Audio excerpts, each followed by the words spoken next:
안녕하세요. 초보택시입니다. 즐거운 하루입니다. 날씨는 굉장히 좋습니다. 다만 비가 오락가락합니다. 조심하십시오. 자, 우리는 별일 없이 다치지 않고 집으로 그냥 귀가만 할 수 있으면 가장 잘하신 겁니다. 돈 너무 많이 벌려고 신경 쓰지 마십시오. 그러면서 또 저는 돈 벌려고 열심히 신경을 쓰죠. 자, 요거 한번 보시죠. 요거 먼저 어제 어느 분이 알려주셨습니다. 저는 왜 이걸 몰랐을까요? 그 새로운 요청이 받지 않는 우버 방법이 있습니다. 우버 운행하시는 기사님들 중에서 가장 곤혹스러운 게 운행 중에 계속 새로운 콜들이 떠서 화면이 보이지 않거나 혹은 잘못 눌러서 새로운 콜을 또 받아버려서 좀 조급해지는 그런 것들이죠. 그래서 이 기능이 끄는 게 없어서 너무 답답하고 그냥 운행할 때 뭔가 마음이 좀 불편하다라고 얘기하니까 어느 분께서 그 새로운 요청을 중지하는 기능이 있다라고 얘기해 주셔서 저는 몰랐어요. 네. 그래서 뭐지? 알려주셔서 찾아보니까 있습니다. 있긴 있는데 이게 개념이 조금 달라요. 이걸 우버에서 그 기능의 선택의 관점에서 만든 건 아니고 이건 그냥 요번 운행을 끝내고 쉬려는 사람들을 위한 것이다 라고 보시면 될 것 같습니다. 지금도 콜을 쪼면서 콜은 켜놨습니다. 소리 죄송합니다. 그래서 우리가 그 우버에서 그냥 밀어 올리면 이렇게 되어 있잖아요. 일반적인 상황에서 만약에 콜을 켜놓고 근데 밀어 올리면 오프라인으로 전환하는 버튼이 있잖아요. 근데 이게 운행 중에는 바뀌어요. 자, 보십시오. 자, 이게 제가 지금 손님을 콜을 받았습니다. 그러면 손님까지 가는 그 과정에서 운행할 때는 이렇게 떠요. 그러면 이 화면에서 밀어 올렸을 때 요게 앞에서 일반적인 콜 대기 상태에서는 요 버튼을 누르면 우리가 오프라인으로 전환이 되면서 이제 쉬는 거잖아요. 콜을 받지 않고. 요 기능과 똑같아요. 근데 여기에서는 새로운 요청 중지라고 해서 마찬가지로 이제 콜을 받고 난 다음에 밀어 올리면 요 버튼이 나오고 그러면 요걸 누르면 새로운 요청은 더 이상 뜨지 않는다라고 위에 나옵니다. 그런데 이게 뭐 아쉬운 부분도 있어요. 일단 기능적으로는 새로운 콜을 안 받을 수 있어서 너무 좋고, 근데 아쉬운 건 요건 개념이 운행을 중단하는 거예요. 즉 요번 운행까지 마무리하고는 그 다음에 일단 콜이 들어오지 않고 쉬겠다라는 의미라고 보시면 됩니다. 자, 그러면 어떻게 되냐? 만약에 지금 콜을 받고 운행할 때 요걸 바로 새로운 요청 중지 눌렀잖아요. 그러면 이 손님을 내려드리고 종료했죠? 종료하면 오프라인 상태로 돌아갑니다. 네. 콜을 이제 끈 거죠. 그러면 우리가 콜을 다시 받기 시작하려면 손님 내려드리고 나서 다시 운행 시작을 눌러야 되는 거예요. 즉 이건 운행을 마치고 쉬겠다라는 그 뜻이라고 보시면 됩니다. 그리고 또 한 가지, 요건 매번 콜 하나 받을 때마다 밀어 올려서 새로운 요청 중지 이걸 눌러야 돼요. 제발 우버 한국의 관계자님 제발 부탁드립니다. 요거 기능 좀 없애주십시오. 제발. 아니면 선택을 할 수 있게 해주세요. 기사님들이 나는 계속 받겠다 라는 분들은 뭐 계속 뜨게 하고, 아닌 분들은 그냥 하나하나 콜 마치고 또 하나 콜 뜨면 선택해서 받고 그렇게 좀 해주십시오. 이게 운행 중에 계속 화면도 봐야 되고, 우리가 그 한국은 지도도 막 빌라촌이나 어디 들어가면 너무 도로가 좁은데 몇 번째 집인지도 봐야 되고 그렇단 말이에요. 근데 그 상황에서 이게 막 콜창까지 막 새롭게 막 떠서 막 가리고 있고 그러면 그 운행 중에 막 그거 화면 닫아야 되고 막 이러면 너무 방해가 돼요. 진짜 그러니까 이걸 원하시는 기사님도 계시겠죠. 그러면 온오프만 만들어주면 되잖아요, 버튼을. 그러면 이렇게 운행할 분들은 이렇게 운행하시고 이렇게 운행 안 할 분들은 안 하셔야죠. 잘 생각하셔야 돼요. 이렇게 정신없이 계속 콜을 연결하면서 막 쉴 새 없이 운행하시려는 기사님들은 이미 카카오 블루를 다 하고 계세요. 아니, 어차피 연결할 건데, 그러면 경기도까지 가서 시외 복귀 콜도 잘 뜨는 카카오 블루를 하죠. 그 정도로 막 적극적으로 막 정신없이 하려는 기사님들은. 그러니까 왜 우버를 선택하고 왜 카카오 블루를 가입하지 않고 왜 이렇게 하고 있냐라는 것에 대해서 기사님들을 조금 이해하실 필요가 있어요. 그 상태에서 이런 기능은 너무 기사들 입장에서는 오히려 재촉이 되는 거예요. 난 여유 있게 하고 싶어서 카카오 블루 안 하고 이거 하는데 근데 오히려 재촉이 되는 거죠. 그리고 이건 이제 약간 어차피 뭐 한국에서 기능을 만들기가 쉽지 않다라고 하긴 하는데 어차피 얘기할 거 한번 얘기를 해볼게요. 그러면 이런 기능을 하나 만들어 보세요. 조언을 해서 한국에라도 앱상에서 이런 기능을 좀 넣어 보세요. 뭐냐? 어차피 이걸 만약에 온오프로 선택할 수 있게 할 거면 지지기와 똑같은 기능을 넣어주세요. 지지기. 그러면 어떻게 하냐? 크게 4가지 정도. 너무 분류를 많아져 버리면 이제 복잡해지니까 4가지 분류 메뉴로 나누는 거예요. 자, 첫 번째. 내가 지금 한 1.5kg, 2kg, 2kg는 근데 약간 그럴 수도 있으니까 1kg로 합시다. 내 출발지에서 손님 거리가 1km 이내의 콜만 받겠다. 요 선택지 하나가 있고 그 다음에는 뭐 상관없이 모든 콜, 그러니까 일반적인 운행이죠. 다 받겠다. 그러니까 1km 이내의 콜만 받게 선택지를 하나 넣어주는 거죠. 자, 그러면 여기에서 2가지 선택지가 생겼죠. 모든 콜을 받거나 1km 이내의 콜을 받거나. 자, 그 다음 여기에서 2번째 또 하나를 넣어주십시오. 손님이 내리는 곳이 출발하는 곳에서부터 한 2km, 3km 이내, 한 2km 정도를 정해서 혹은 3km 정도를 정해줍니다. 2km는 좁으니까 3km 정도 합시다. 3km 이내에 내려드리는 걸로 한다. 그 다음에 목적지가 어디라도 상관없다. 자, 요 2가지. 1km 손님부터 내가 지금 손님까지 가는데 1km 거리. 아니면 모두. 그 다음 손님이 내리는 게 이동하는 거리가 3km. 아니면 모두. 자, 요 4가지 선택지를 두고 그러면 기사들이 선택을 할 수 있게 해주면 그 다음 여기에서 만약에 그러면 내가 1km 이내의 콜만 받고 싶다. 그 다음에 3km까지 가는 손님만 받고 싶다. 이런 식으로 2가지를 선택을 하면 요 안에 해당되는 콜은 무조건 자동으로 그냥 수락으로 돼버리는 식으로 해주십시오. 그러면 카카오처럼, 카카오블루처럼 그냥 적극적으로 계속 운행할 수 있는 거죠.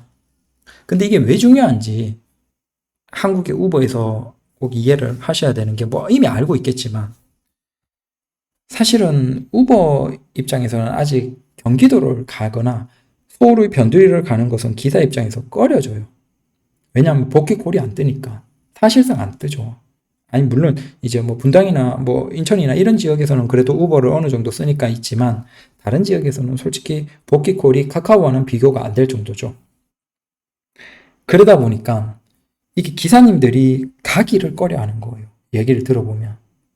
그러니까 여기에서 나가는 건 괜찮아요. 서울에서 나가는 콜이야 뭐 다양하게 많이 있어요. 근데 문제는 가서 운 좋게 아다리가 되면 복귀콜을 만나서 공차로 안 올 수 있지만 카카오 비해서는 확실하게 복귀콜이 덜 뜨죠. 그러면 결국은 공차로 오면 차라리 거기까지 갔다가 오는데 또 서울 같으면 뭐 퇴근 시간이나 뭐 일반적인 시간 때는 너무 막히니까 그 시간 낭비가 많아. 그러니까 기사님들 입장에서는 우버를 할 때는 나가기를 꺼리는 거예요. 멀리 가기를 꺼리는 거죠. 차라리 그냥 우버를 하는 건 도심에 시청에서 뱅뱅뱅뱅 돌거나 강남에서 뱅뱅뱅 돌거나 여의도 강남 시청, 여의도 강남 시청 이 근처 이렇게 하는 게 훨씬 효율적이라는 거예요. 그러니까 크게 삼각형에서 강남, 여의도, 시청 이 정도 크게 삼각형에서 그 주변으로 빙빙 도는 게 계속 그나마 연결되지. 문제는 거기에서 외곽으로 나가버렸을 때 복귀콜에서 아쉬움이 있죠. 그래서 차라리 이걸 선택지를 두는 거예요. 그래서 근거리만 계속 도는 기사들은 그냥 그 선택을 해놓으면 자동으로 콜이 계속 떠. 그럼 그 계속 운행하는 거야. 네. 반면에 이제 일반적으로 하는지 모든 콜을 다 수락하고 내가 선택을 하겠다라면 두고. 근데 이렇게 해놓으면 아무래도 기사님들 입장에서는 선택지가 늘어나잖아요. 그리고 단거리 위주로 해놓으면 뭐 복귀콜의 확률이 낮은 외곽지로 덜 갈 수가 있는 그걸 원하는 기사님들은 카카오 우버에 더 오래 있는 거예요. 그런 기사님도 우버에 있고 그 다음에 일반적으로 선택을 하는 걸 원하는 기사님도 우버에 있고 자 중요한 건 결국은 단기적으로 혹은 카카오를 이기는 건 거의 불가능해요. 단기적으로는 더더욱 불가능하고 그러면 거기에서 우버가 한국에서 기사님도 계속 꾸준하게 늘어나고 그 늘어나는 기사님을 바탕으로 손님도 꾸준하게 늘어나는 단기적으로 어차피 돈 많이 쏟아봤자 손님 장기적으로 반짝 그러지 지속되지가 않잖아요. 지금 이미 많이 해봐서 알잖아요. 그러니까 돈을 무한대로 뿌려넣기보다는 꾸준하게 기사도 늘어나고 손님도 늘어나는 그 관점에서 앱을 꾸준하게 개선을 해가면서 기사님들의 선호에 맞게 다듬어 주시면 기사도 계속 머무르는 거야. 오히려 이런 선택지 같은 건 뭐 카카오에서는 없으니까. 그러면 기사들이 뭐 조금은 콜이 적고 뭐 하더라도 여기에는 그래도 내가 원하는 스타일로 운행할 수 있기 때문에 이걸 선택하고 그 기사님들이 계속 누적되어 가면 갈수록 수락률이 올라가고 운행이 잘 되고 당연히 손님들도 야 우버는 잘 되더라. 비 오는 날도 잘 잡고 잘 잡힌더라. 뭐 그런 식으로 해서 손님들도 꾸준하게 늘어나면 상대적으로 돈을 덜 투자하면서도 꾸준하고 지속적으로 우상향의 그래프를 그릴 수 있다는 거예요. 근데 모르겠습니다. 네. 항상 얘기 드리지만 한국에서는 그냥 택시로는 돈 벌고 싶으면 카카오블루 하십시오. 우버 가맹인 저조차도 그냥 까놓고 얘기할게요. 그냥 돈 벌고 싶으면 아무 생각하지 마시고 수수료 뭐 생각하지 마시고 카카오블루 가십시오. 이렇게 뭐 항상 주저주저 그러다가 저도 어느 순간에 죄송합니다. 카카오블루 시작했습니다. 이럴 수도 있어요. 아직은 우버가 좋은데 뭔가 기사님들의 마음을 조금 더 이해해 줬으면 좋겠는데 뭔가 아쉽습니다. 잘 되겠죠? 자, 이번에는 지금의 서울에서 택시의 상황이 어떤지에 대해서 이제 조금 더 입체적으로 생각해 보죠. 자, 요건 이제 작년 9월부터 시작해서 올 4월 정도까지의 그 서울에서 택시의 통계를 바탕으로 이제 정리를 한번 해봤습니다. 그러면 여러분들이 머릿속에서 조금 그려지실 겁니다. 자, 일단은 제가 얘기하고 싶은 요약은 역시나 대형 택시는 하지 마시라. 그리고 특별한 택시 자체를 하지 마시라. 그냥 웬만하면 중형 택시 하는 게 정답이다. 그리고 이제 고급이나 대형에서 고급에서 그런 대형 택시에서 이제 배수가 높은 운행은 시간이 갈수록 이제 확률이 낮아질 것이다. 라는 것을 얘기해 보죠. 왜 그런지.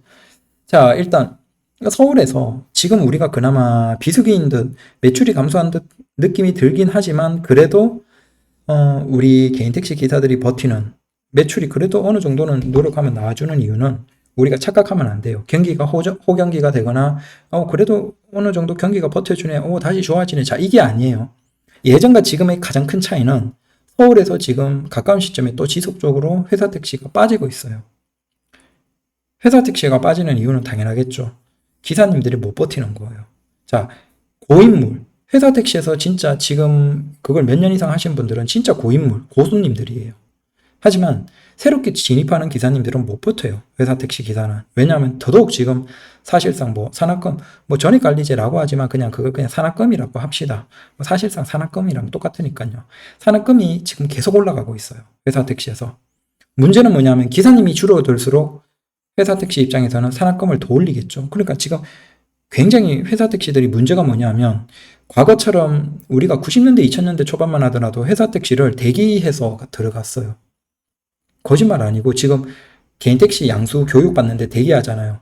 그것처럼 지금 회사 택시를 대기했다니까요. 2교대도 돌리는데도 불구하고 차가 부족해서 대기하고 기사님들이 뭐 10번째, 20번째 스페어 타이어 임시로 돌다가 대기하다가 그 다음 자리 하나 딱 나면 딱 들어가고 그 정도였어요.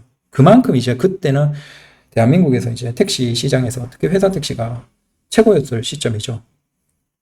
근데 지금은 이게 기사님들이 계속 줄어드는 과정에서 회사 택시가 운행되는 숫자가 줄어들면 어떡해요? 결국 그 운행하는 기사님들이 돈을 벌어오고 그걸 바탕으로 회사를 돌리는 건데 기사님이 줄어버리면 결국은 회사를 유지하기 위해서는 기존에 남아있는 기사님들에게 산악금을 더 올려야 되겠죠. 자, 이게 악순환이 되는 거예요. 산악금이 올라갈수록 기사님들이 못 버티고 그나마 나이 드신 기사님 진짜 고인물 몇십 년씩 하신 분들은 버티지만 신규로 오는 분들은 한 6개월도 못 버티고 다 떨어져 나가요. 근데 그렇게 떨어져 나갈수록 더 기사가 줄어들수록 더 산악금을 올릴 수밖에 없어요. 이게 지금 회사 택시의 악순환이에요. 지금 회사 택시 서울 기준으로 중형이 몇 대냐? 저기 작년 9월 기준으로 14,200대 정도입니다. 거기에서 14,300대. 자, 작년 말 왜 기사가 늘어났는지 아시겠죠? 그때 우리가 피크 반짝했잖아요. 연말에 막 미친 듯이 막 배수 올라가고 막 돈 많이 번다고 막 정신없을 때였잖아요. 그러니까 그때 14,200대에서 14,300대, 14,300대, 14,300대 연말까지 작년 하반기 4, 4분기에 14,200에서 14,300까지 유지가 됐어요. 기사님들이 산악금을 찍을 수 있으니까 신규로 들어오시는 분들도 산악금을 찍을 수 있으니까 꽤나 버텼거든요. 그래서 다시 회사 택시 기사님이 늘어나나 했지만 1월부터 시작해서 14,100대 그 다음 14,000대 13,800대, 13,700대. 지금 4월까지 14,300대에서 13,700대까지 굉장히 빠르게 4,000대가 뭐예요? 12월부터 시작하면 거의 한 6,000대 이상이 빠져버렸어요. 아니죠. 죄송합니다. 600대 이상이 빠져버렸어요. 운행되는 회사 택시 자체가 600대 정도가 빠진 거예요. 14,300대에서 13,700대니까. 결국 이 600대 정도. 자, 줄어드는 회사 택시가 꾸준하게 줄어들수록 그나마 손님 경쟁에서 우리 개인 택시 기사들이 버는 거죠. 즉, 지금 1월부터, 작년 12월부터 시작해서 14,300, 14,100대, 14,000대, 13,800대, 13,700대 이렇게 회사 택시가 꾸준하게 줄어드는데 회사 택시는 굴리는 차량은 2교대잖아요. 2교대에다가 아니면 뭐 2교대가 아니더라도 최소한 10시간 이상씩 빡세게 굴리는 차잖아요. 근데 그게 줄어들면서 거기에서 남는 손님이 그나마 개인 택시 쪽으로 넘어오고 있다라고 생각하시면 돼요. 우리 개인 택시 자체가 지금 상황이 좋아지고 다시 손님들이 늘어나고 그런 상황은 없어요. 어제 통계를 본 것처럼 대중교통이나 지하철의 이용자도 증가해요.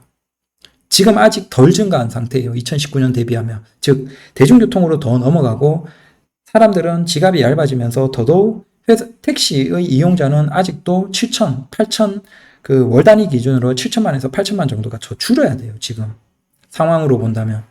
자, 기본적으로 택시 손님도 줄어드는 데다가 회사 택시는 줄어들면서 그나마 그것 때문에 우리가 마치 수입이 그래도 이제 이게 비수기 끝났나 라는 느낌이 드는데 그걸 아니라는 거예요. 우리는 계속 우하향을 하는 것이지 다시 좋아진다라는 개념은 사실은 힘들다는 거예요. 다만 개인 택시는 버텨요. 하지만 회사 택시는 못 버티거든요. 그래서 그 줄어드는 기사로 인해서 일정 기간이 지났을 때 회사 택시는 당연히 그 차량들은 이제 휴업 상태로 들어가기 때문에 운행에서는 빠져요.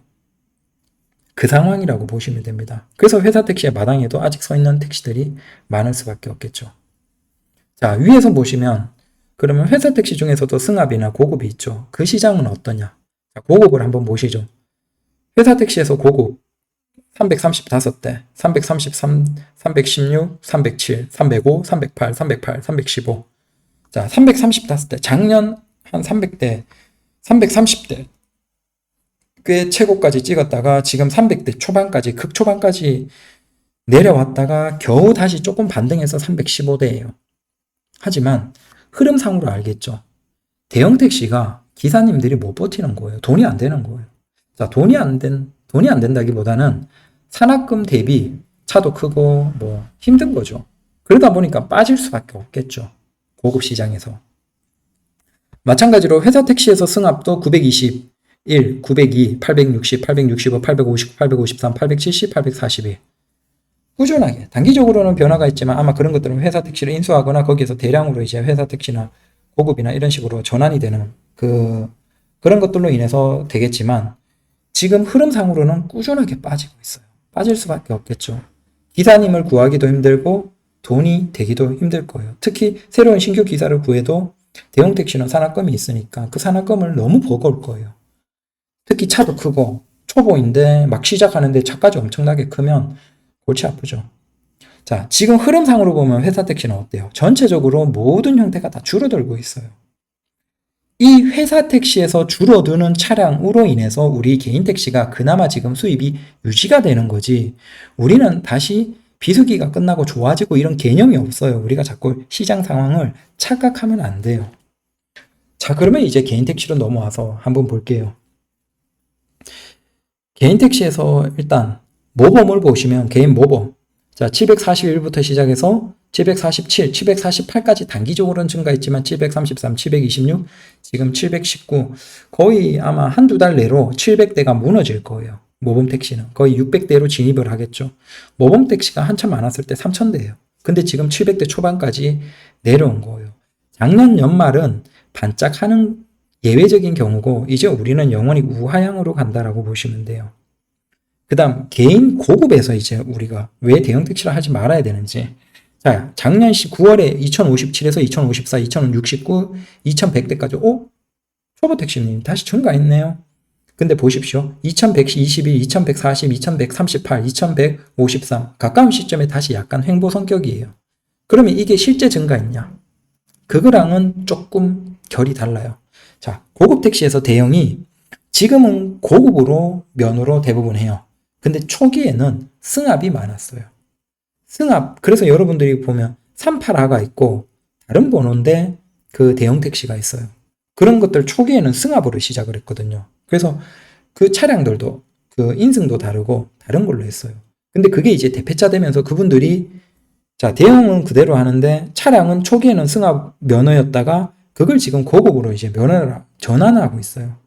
그래서 보시면 개인 승합 남아있는 게 지금 작년 9월에 170한대에서 164, 160, 153, 145, 145, 144, 139. 자, 이건 승합은 지금 대폐차가 되면 무조건 이제 승합으로 할 수 있는 데가 없어요. 그러니까 승합은 무조건 면허가 그 두 가지예요. 자, 일반으로 전환을 하시거나 아니면 고급으로 전환, 대형을 그대로 하실 분들은 고급으로 전환을 해서 하는 거예요. 그러니까 똑같은 걸 대형을 하고 있긴 하지만 면허 형태는 승합에서 고급 대형으로 전환이 되는 거예요. 그러니까 승합은 계속 빠지고 있죠. 즉, 저 승합은 대부분이 대형을 하시는 분들이에요. 170에서 139명으로 감소했어요. 그러면 30대 이상이 감소했잖아요. 그 사람들 중에서 일반 간 사람도 있겠지만 저 정도로 버틴 분들 거의 지금 이제 저분들은 거의 4, 50만 이상씩 타신 분들이거든요. 그러면 대형을 만족하는 분들이에요. 그분들이 30명 이상이 저 고급으로 전환됐다라고 생각해 보세요. 그러면 고급은 많이 늘어난 게 아니에요. 그러니까 다른 쪽에서 넘어오신 기사님들 혹은 이제 소문을 듣고 넘어오신 개인 택시 기사님, 막 신규로 하신 분들도 있고, 그 다음 승합해서 전환을 하신 분도 있지만, 지금 개인 고급은 이미 기사님들이 횡보하거나 빠지는 성격으로 가고 있어요. 다만, 여기에서 성격이 내용으로 딱 보면 어떠냐. 새롭게 들어오는 분들이 계시겠죠. 하지만 빠져나가는 분들이 계세요. 그리고 승합해서 전환하는 분들이 있고.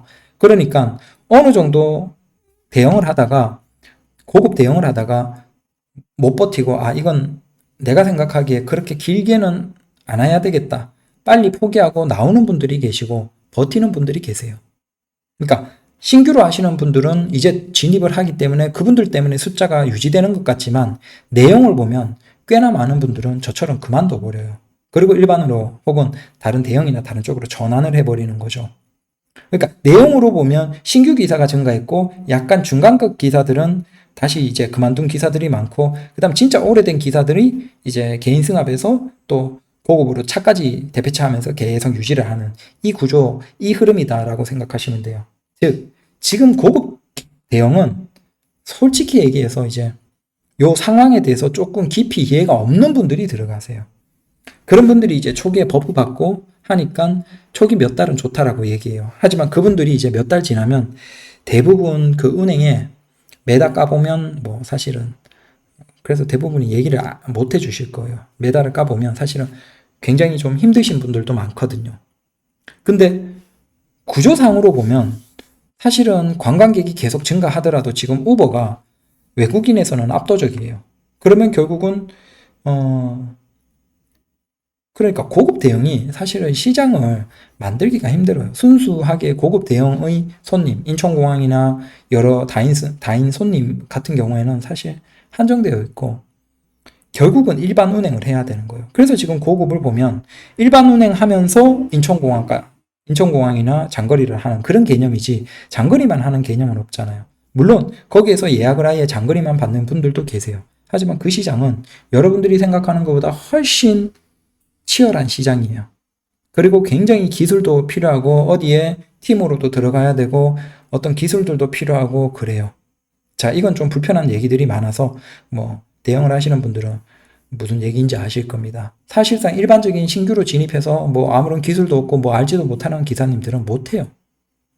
결국 그분들은 장거리 예약을 받기도 쉽지 않죠. 뭐 초기 몇 달은 가능해요. 근데 그 시점이 지나면 쉽지 않아요. 결국 지금 인천공항 손님이나 뭔가가 증가하는 것도 아니고 그 다음에 기업들이 막 예전처럼 택시로 카드를 많이 긁게 해주는 것도 아니고 그 다음 전체적으로 택시 손님은 줄고 다만 단기적으로 회사 택시가 좀 주니까 여기서 반짝하는 거고 그리고 작년처럼 이제 배수 높은 곳도 배수 높아도 어쩔 수 없이 택시가 부족해서 막 타는 현상도 없고 자 지금 이 상황이에요. 그러니까 지금 같은 상황에서 고급 대형을 할 이유가 전혀 없어요. 자, 이건 그냥 아무런 생각에서 그냥 내가 고급 대형을 그만뒀다라고 해서 하지 마시라. 자, 이렇게 억가해서 얘기하는 게 아니고 지금 시장 상황으로 보면 이미 그걸 하고 있던 꽤나 많은 기사님들이 그만두고 나오세요. 다만 이제 진짜 오래 있고 버티는 분들은 버티지만. 그리고 굳이 신규로 할 분들은 할 필요가 없어요. 왜? 어차피 저걸 해도 여러분들이 뭘 해야 되냐면 도심에서 뺑뺑 돌아야 돼요. 일반적인 기사님들은. 진짜 기술 있고 뭔가를 아는 소수의 기사님들은 그래도 예약콜, 장거리콜 많이 받지만 그런 소수의 기사들을 제외하면 못 받아요. 아무리 손으로 잡아봐요. 잡기가 쉽나. 기사님들한테 물어보면 이게 무슨 얘기인지 알아요. 결국은 도심에서 즉시콜을 받아야 돼요. 그러면 그 도심에서 똑같이 와서 즉시콜을 할 거면 사람 많이 타고 큰 차인데 돈도 많이 들어가고 장점이 없죠. 오히려 그냥 일반 택시 할증 시간대 노력하는 게 오히려 좋아요. 왜냐하면 저 대형 택시도 배수는 없지만 문제는 이제는 높은 배수를 할 수 있는 시점이 별로 없거든요. 뭐 비 오는 날에 진짜 주말에 비 오는 때나 아주 특이한 시간에 잠깐 배수가 올라가지 그 외에는 배수 높으면 손님이 안 타요. 일반 택시도 빈차가 수두룩한데 뭐하러 타겠습니까? 그래서 고급 대형은 이제 거의 고인물 정도고 그냥 버티는 사람들은 버티고 하지만 나가는 사람들은 계속 나가고 다만 신규로 하는 사람들은 계속 혹하는 거예요.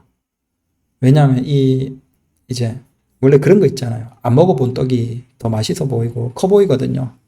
그러다 보니까 중형이 지겨워지고 이제 뭐 하신 분들은 또 혹해서 관심 가지면 누구도 이렇게 객관적으로는 얘기를 안 해줘요. 다 좋은 얘기만 하지. 특히 이제 뭐 이렇게 가급적이면 그 택시로 꼬시고 싶은 사람들은 다 좋은 얘기만 해요. 그리고 실제 들어가면 한 초기에 몇 달은 괜찮거든요. 근데 세네 달 딱 지나고 초기 버프 딱 지나면 현실을 깨닫는다라는 것이죠. 자, 그러면 저기에서 개인 대형 212에서 281 이상하죠. 개인 대형은 왜 늘어날까요? 저게 그 고급 대형으로 들어갔을 때 한계예요. 자, 우리가 모범 택시 같은 경우에는 그랜저를 한다든지 뭐 요즘에는 뭐 2000cc 가능하니까 K5나 소나타도 가능하죠. 모범. 근데 거기에서는 똑같은 승용이기 때문에 가장 중심인 중형으로 내려올 수가 있어요. 그러니까 중형을 하고 모범을 하고 왔다 갔다 할 수 있죠. 물론 이제 도색비나 비용은 좀 들지만. 하지만 여러분들이 만약에 고급 대형을 해버리면 그 차를 가지고 할 수 있는 게 없어요. 물론 일반 택시로 뭐 의자를 다 떼내고 5개만 붙여놓고 5인승으로 해서 구조 변경하고 나서 하면 되겠지만 그러면 중고 가격이 폭락해서 그건 할 이유가 없죠. 아예 그럴 거면 차 그대로 이제 좋은 상태에서 팔고 그냥 하는 게 낫지. 굳이 그걸 그렇게 의자 떼버리고 구조 변경까지 해서 뭘 할 이유가 없죠. 자, 그러면 그분들이 그나마 선택할 수 있는 게 바로 개인 대형이에요. 유일하게 할 수 있는 게. 그러니까 승합으로는 못 가죠. 승합으로는 차 형식이 달라요. 그러니까 승합에서 차 바꾸면서 뭐 대형으로 넘어오는 개념이지 승합으로 들어갈 수는 없어요. 자, 결국은 고급 대형에서 그분들이 할 수 있는 유일한 게 차 안 팔고 하는 건 대형밖에 없어요. 모범 대형. 그래서 그쪽의 기사들이 지금 212명에서 281명까지 증가해버린 거예요. 그래서 이분들은 인천공항 가면 거기 끝줄에 쭉 서 계시거든요. 근데 그 차들이 이제 계속 늘어나서 예전 그 한 줄하고도 모범, 그러니까 대형 모범 이렇게 있는데 그 한 줄하고도 요즘에는 자리가 부족해서 기사님들이 늘어나 버리니까 단기적으로. 왜냐하면 이분들이 넘어왔거든요. 그래서 그분들도 차량은 검정색으로 해야 되거든요. 그래서 그분들이 차 이렇게 문 열어놓고 한 거 보면 겉에 실은 검정색으로 했어요. 근데 안쪽에 이렇게 문 열고 도어 트림 이런 쪽은 도색을 안 해주거든요. 그래서 그 도어 트림 안쪽 문 열면 다 흰색으로 되어 있죠. 그분들이 다 그 고급 대형 하다가 도저히 못 버티고 넘어오신 분들이에요. 그나마 차를 팔기는 싫고 돈 날리니까 그 차 가지고 일단 버티려고 하다 보니까 대형으로 와서 하루에 한 2탕, 3탕 정도만 하고 버틴다라는 생각으로 하시는 거죠. 그래서 흐름상으로 고급 대형은 하지 마시라. 그냥 횡보하는 수준이다. 오히려 이제 앞으로 계속 이제 이걸 기사님들이 깨달을수록 하락을 하겠죠. 물론 이제 단기적으로 신규 기사님들이 꾸준하게 들어가긴 할 거예요. 모르시고. 근데 뭐 그분들이야 뭐 어쩌겠습니까? 본인들이 선택하는 건데 들어가고 몇 달 뒤면 이제 깨닫게 되죠. 그리고 택시에서는 확실하게 이제 어제처럼 얘기 드린 것처럼 우리가 중장기로 비수기다라는 것도 생각을 해둬야 돼요. 그래서 최대한 지출을 줄일 수 있는 노력을 해야 되는 거죠. 그래서 요즘 굳이 이제 새롭게 택시를 시작하시거나 뭐 이미 하시는 분들이야 뭐 자기가 원하는 스타일에 따라서 하는 거지만, 신규로 하시려는 분들에게 뭐 저한테 여쭤보면 선생님 돈 진짜 많고 전기 택시 진짜 할부 전혀 없이 그냥 일시불로 해서 살 수 있다. 그러면 전기 택시 하십시오.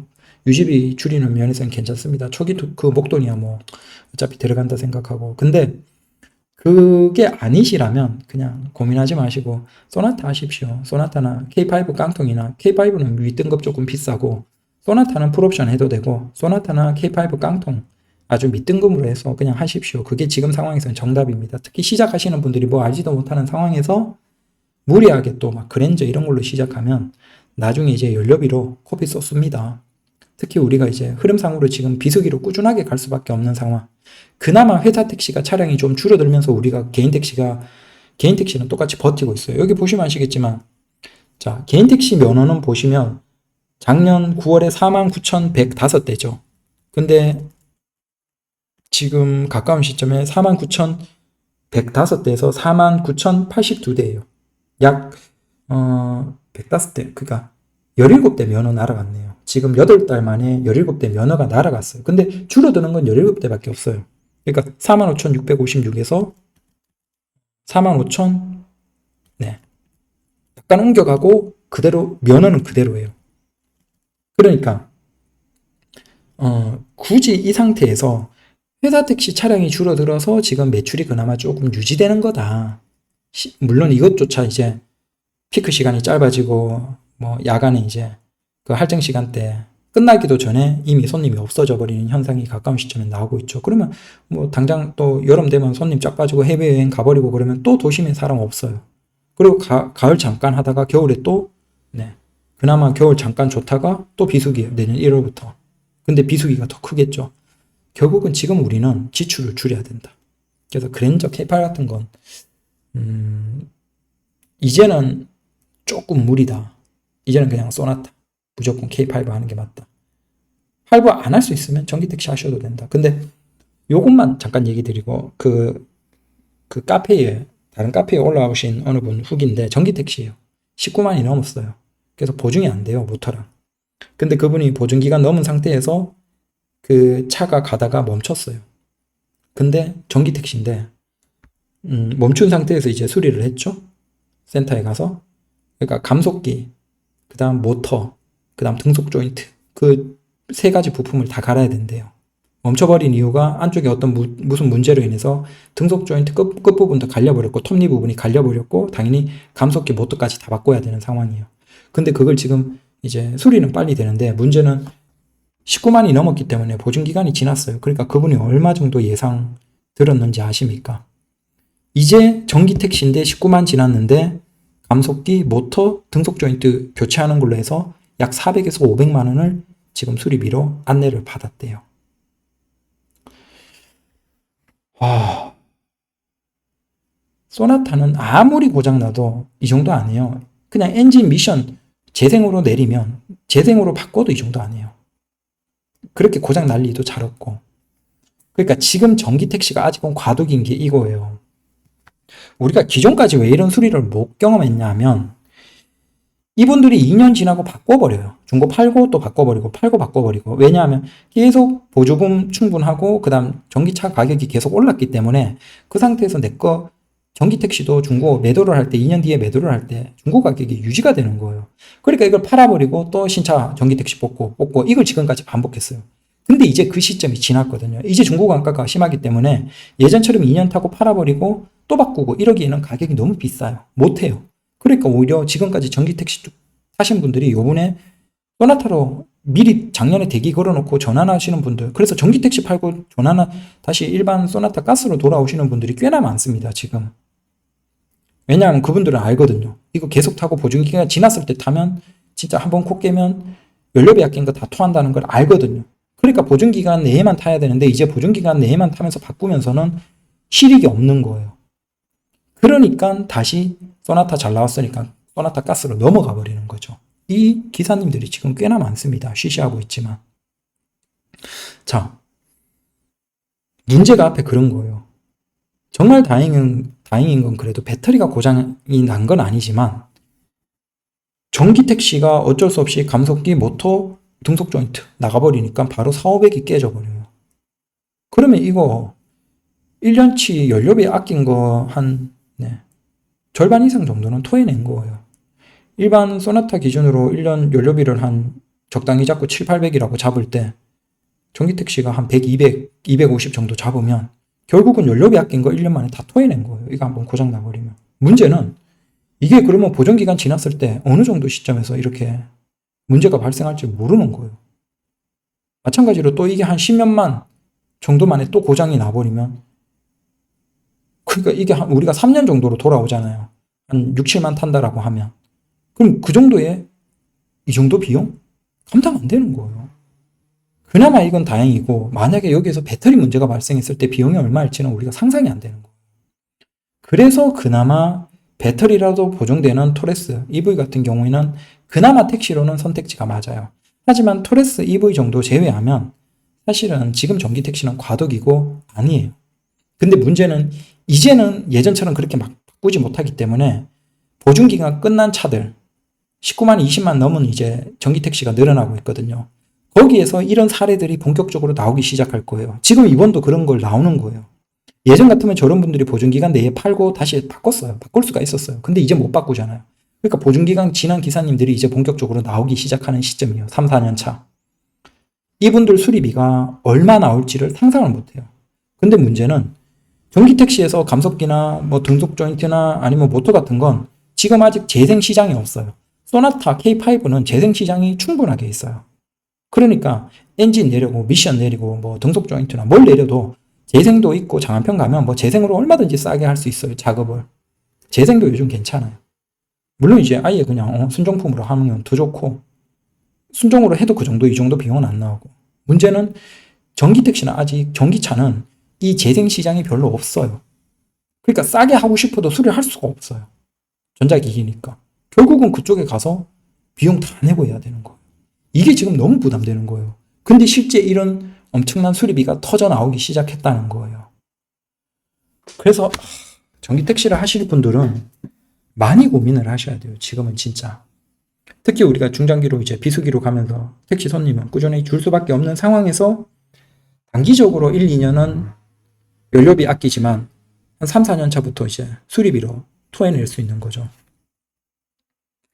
그래서 이러거나 저러거나 지금은 K5나 소나타가 사실은 택시로는 정답이다라는 겁니다.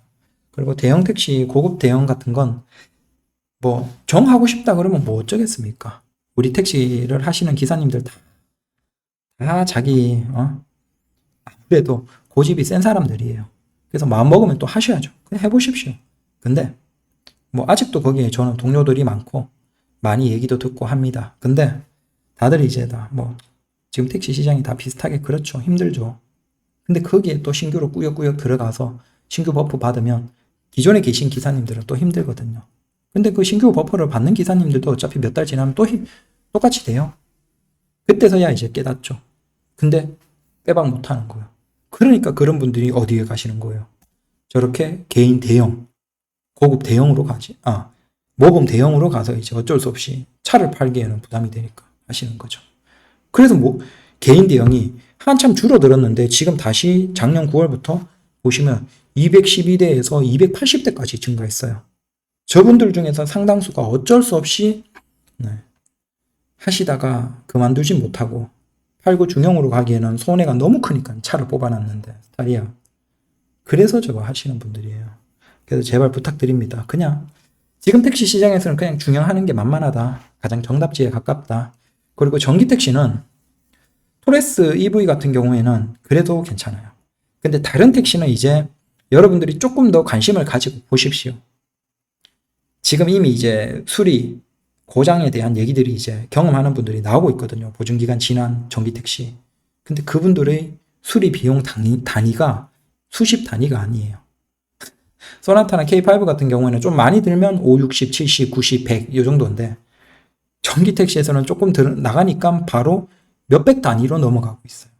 그럼 몇 달이 이런 거 다 토해내는 거예요. 그래서 전기 택시는 진짜 고민하시라. 저도 운행하고 만족하고 있긴 하지만 고장이 안 날 때 만족스러운 거지. 고장 나면 찌라다. 감사합니다. 오늘도 조심 운전하시고 즐거운 하루 되십시오. 감사합니다.